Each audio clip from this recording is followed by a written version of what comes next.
చంద్రబాబు నాయుడు గారిని తెలుగుదేశం పార్టీని రెండింటినీ కూడా బంగాళాఖాతంలో కలిపే పరిస్థితులు కూడా దారితీస్తాయి. మామూలుగా కొత్త ప్రభుత్వం వస్తే ఆ ప్రభుత్వం మీద వ్యతిరేకత రావడానికి కాస్త కూస్త టైం పడుతుంది. కానీ మొట్టమొదటిసారిగా చూస్తూ ఉన్నాం చంద్రబాబు నాయుడు గారి మీద వ్యతిరేకత అన్నది చాలా ఫాస్ట్గా పెరిగిపోతూ ఉంది.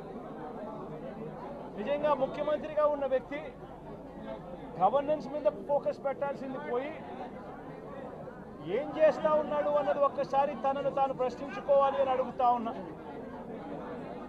ఈరోజు రైతులకు సంబంధించి వ్యవసాయం పూర్తిగా ముమ్మరంగా సాగుతూ ఉన్న పరిస్థితుల్లో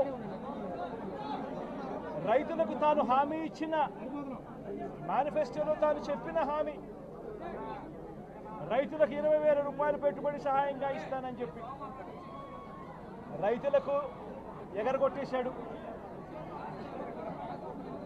ఇవ్వాల్సిన రైతు భరోసా సొమ్మును కూడా ఇవ్వకుండా, ఎక్కువ చేసి ఇస్తానన్న రైతు భరోసా సొమ్మును కూడా ఇవ్వకుండా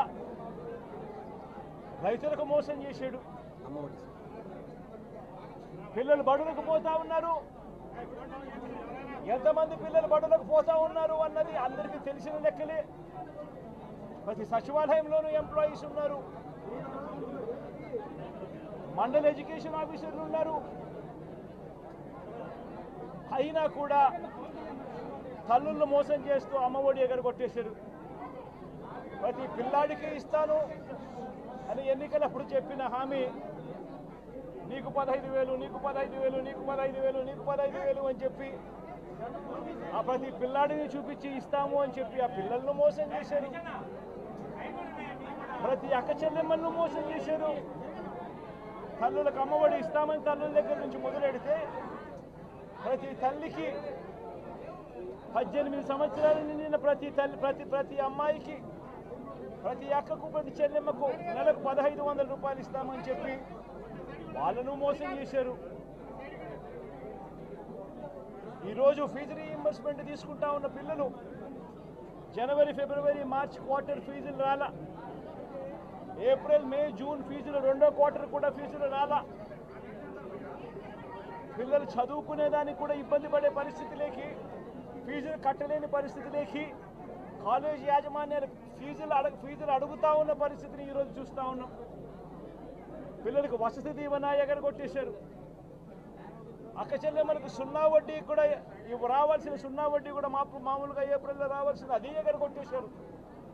ఇవన్నీ కూడా వైఎస్ఆర్ కాంగ్రెస్ పార్టీ ఉన్నప్పుడు, జగన్ ముఖ్యమంత్రిగా ఉన్నప్పుడు క్రమం తప్పకుండా క్యాలెండర్ ఇచ్చి ప్రతి ఒక్కరిని కూడా ఆదుకుంటూ వస్తూ ఉన్న పరిస్థితి. అమ్మఒడి అయితేనేమి, రైతు భరోసా అయితేనేమి, విద్యా దీవెన అయితేనేమి, వసతి దీవెన అయితేనేమి, సున్నా వడ్డీ అయితేనేమి, మత్స్యకాల భరోసా అయితేనేమి, ఇవన్నీ కూడా ప్రజలు మాకెందుకు ఇంకా ఇవ్వలేదు అని చెప్పి ప్రజలు అడుగుతూ ఉన్నారు. వారి గురించి పట్టించుకోకుండా, వారికి చేయాల్సిన మంచి గురించి పట్టించుకోకుండా స్కూళ్ళను నిర్వీర్యం చేస్తూ, చదువులను నిర్వీర్యం చేస్తూ, హాస్పిటళ్లను నిర్వీర్యం చేస్తూ, చివరికి ఏ ఒక్కరూ కూడా మిమ్మల్ని ప్రశ్నించకూడదు అని, ఏ ఒక్కరూ కూడా రోడ్లెక్కకూడదు అని ఈ మాదిరిగా భయాందోళనను క్రియేట్ చేయాలనే ఉద్దేశంతో గ్రామ స్థాయి నుంచి మొదలెడితే ప్రతి ఒక్కరికి కూడా మీ కక్షలు, మీ కార్పణ్యాలు మీరు తీర్చుకోండి అని చెప్పి గ్రీన్ సిగ్నల్ ఇస్తూ గ్రామ స్థాయి నుంచి ఈ భయానక వాతావరణాన్ని క్రియేట్ చేస్తూ ఉన్నారు.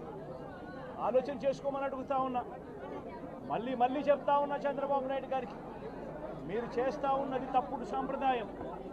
ఇది కనుక కొనసాగింది అని అంటే రేపు పొద్దున ఏం జరుగుతుంది అని అంటే, ఈరోజు మీ ప్రభుత్వం ఉంది, చాలా వేగంగా మీ ప్రభుత్వం కూడా తుడిచిపెట్టుకొని పోతుంది. ఆ తర్వాత మళ్ళీ మా ప్రభుత్వం వస్తుంది.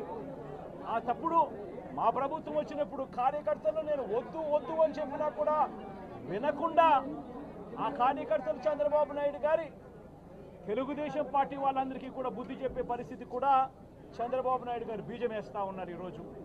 దయచేసి నేను చంద్రబాబు నాయుడు గారికి